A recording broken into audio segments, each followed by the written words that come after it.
আজকাল জীবনটা যেন সাদা কালো হয়ে গেছে, কিছুতেই জীবনটা আর আগের মতন রঙিন হয়ে উঠছে না। অতীতের দুঃখ, কষ্ট, যন্ত্রণা ও ব্যর্থতাগুলি যেন আমাকে আঁকড়ে ধরেছে। জীবনে চেনা মানুষগুলি কমেছে, সঙ্গে বেড়েছে দায়িত্ব। মনে হচ্ছে এক নিকষ অন্ধকারে আমি তলিয়ে যাচ্ছি আস্তে আস্তে।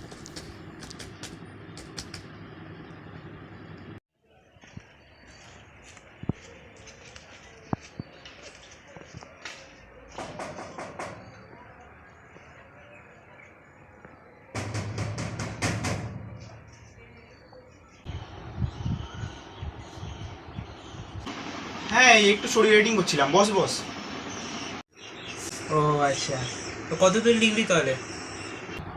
কি আর লিখবো বল, এই মেন্টাল হেলথের দিক থেকে একটু লো আছি। মানে যা প্রবলেম হচ্ছে আমিই জানি, কি আর করবো বল।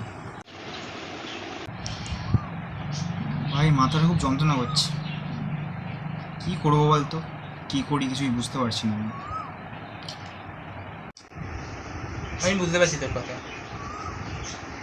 তুই এক কাজ কর, তুই আমার সাথে চ, উপরে চ, আমি তোকে বলছি। চল, আরে আয় চ।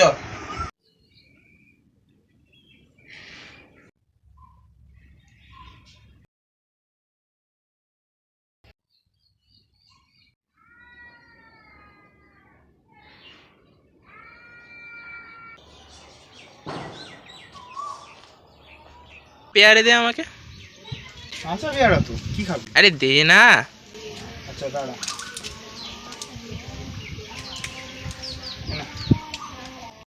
আমাদের জীবন ঠিক এই কাঁচা পেয়ারাটার মতো, জানিস তো? কিন্তু কিভাবে? কারণ আমি একটা একটা এক্সাম্পল হিসাবে তোকে বলছি।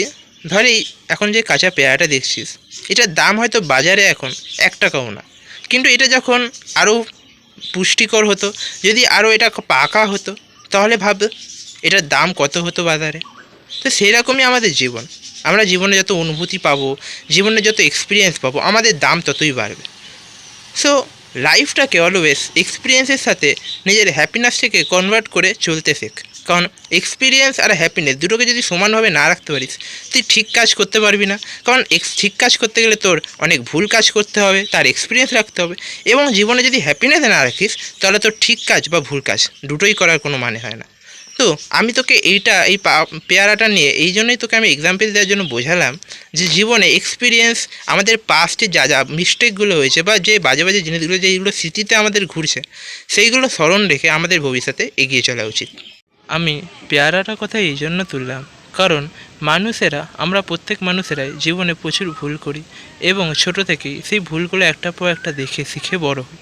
ঠিক যেভাবে প্রথমে যখন গাছে পেয়ারা হয়, সেই পেয়ারাটা অতটা খেতে সুস্বাদু না হলেও সেটি যখন সময়ের পরে সময় গাছ থেকে পুষ্টি শোষণ করে এবং আমাদের জীবজগৎ থেকে পুষ্টি নিয়ে যখন সেটা পেকে ওঠে, তখন সেটা সুস্বাদু এবং দামি হয়।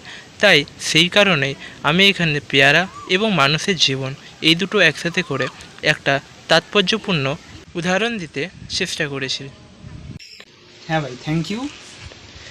একদমই ঠিক বলেছিস তুই। আমাদের সব কিছুর অভিজ্ঞতা নিয়ে আমাদের জীবনে এগিয়ে চলতে হবে এবং সবসময় খুশি থাকতে হবে, এটাই আমাদের মূল লক্ষ্য থাকা উচিত।